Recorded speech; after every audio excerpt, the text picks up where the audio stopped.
White হাউসে সাংবাদিকদের সামনে জেলেনস্কির সঙ্গে ট্রাম্পের বাকবিতণ্ডায় জড়ানোর বিষয়টি সুকৌশলে সাজানো এবং পূর্ব পরিকল্পিত বলে দাবি করেছেন সাবেক মার্কিন গোয়েন্দা কর্মকর্তা স্কট রিটার। তার দাবি, জেলেনস্কির মানহানি করে ক্ষমতাচ্যুত করার কৌশল হিসেবেই জনসম্মুখে ওইভাবে বাকবিতণ্ডায় জড়ান ডোনাল্ড ট্রাম্প।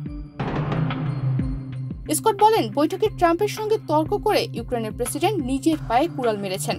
আর যুক্তরাষ্ট্রের সঙ্গে সম্পর্ক নষ্ট হওয়ায় জেলেনস্কি এবার ইউক্রেনের প্রেসিডেন্টের পদও হারাতে যাচ্ছেন বলেও দাবি করেন সাবেক এই মার্কিন গোয়েন্দা কর্মকর্তা। সাবেক এই মার্কিন গোয়েন্দার দাবি, 28 ফেব্রুয়ারি ওভাল অফিসে বৈঠকটি ছিল জেলেনস্কিকে অসম্মানিত করা ও নির্বাচন ছাড়া ক্ষমতায় থাকায় অসঙ্গতিগুলোর মুখোমুখি দাঁড় করানোর প্রস্তুতি।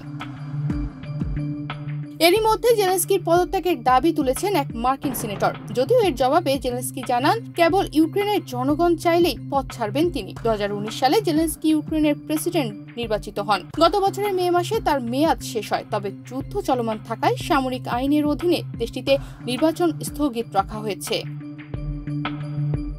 রিটারের মতে, ওয়াশিংটন জেলেনস্কির ওপর বিরক্ত। ওভাল অফিসে বৈঠকের কয়েকদিন আগে জেলেনস্কিকে স্বৈরশাসক আখ্যা দেন মার্কিন প্রেসিডেন্ট ডোনাল্ড ট্রাম্প। এ বিষয়ে রিটার আরো বলেন, ওভাল অফিসের ঘটনার পর ট্রাম্প ও জেলেনস্কির মধ্যে সম্পর্ক এক প্রকার ভেঙেই পড়েছে। বিপরীতে শান্তি প্রচেষ্টায় কিছু বিষয়ে মতবিরোধ থাকলেও রাশিয়ার সঙ্গে যোগাযোগ বেড়েছে। যুক্তরাষ্ট্র ও রাশিয়ার শান্তি চুক্তি অর্জনের সবচেয়ে বড় বাধা জেলেনস্কি। তাকে অপসারণ করতে হতো এবং সেই কৌশলের অংশ হিসেবেই এটি করা হয়েছে। জেলেনস্কি অপসারণ ইউক্রেনের রাজনৈতিক পতনের সূচনা হতে পারে বলেও মন্তব্য করেন রিটার।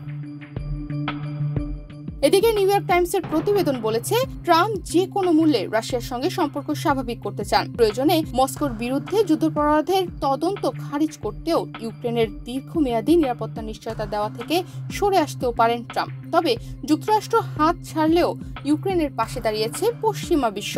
দ্য গার্ডিয়ানের এক প্রতিবেদনে বলেছে, শুক্রবারের ঘটনার পর জেলেনস্কির প্রতি পূর্ণ সমর্থন জানিয়েছেন যুক্তরাজ্যের প্রধানমন্ত্রী ও ফরাসি প্রেসিডেন্ট। এরই মধ্যে ইউক্রেনের প্রতিরক্ষা খাত উন্নয়নে 226 বিলিয়ন পাউন্ড ঋণ দেওয়ার বিষয়ে চুক্তি করেছে যুক্তরাজ্য।